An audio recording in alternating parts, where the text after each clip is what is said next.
আপনাদের সবার প্রিয় শবনম ইয়াসমিন বুবলী, তিনি নাকি একজন শিক্ষিত মহিলা।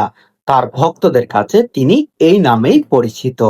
তার ভক্তরা তাকে ভালো করেই চিনে শিক্ষিত মহিলা হিসাবে। এবার ভক্তদের দাবি করছেন বুবলী নাকি একদমই দেখতে শাবনূরের মতো, অথচ শাবনূরের অভিনয়ের পাশাপাশি ছাড়িয়ে গেছেন তিনি।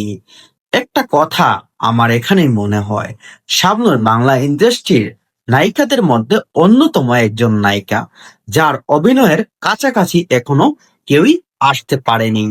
শাবনূর বাংলাদেশ ইন্ডাস্ট্রির একজন জনপ্রিয় নায়িকা।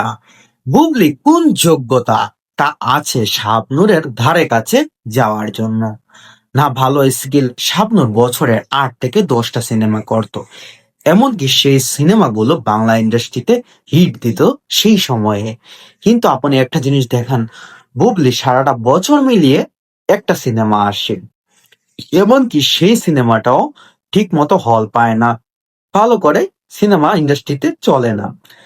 কিভাবে, কোন তুলনায় আপনারা শাবনূরের সাথে শবনম বুবলীকে তুলনা করেন?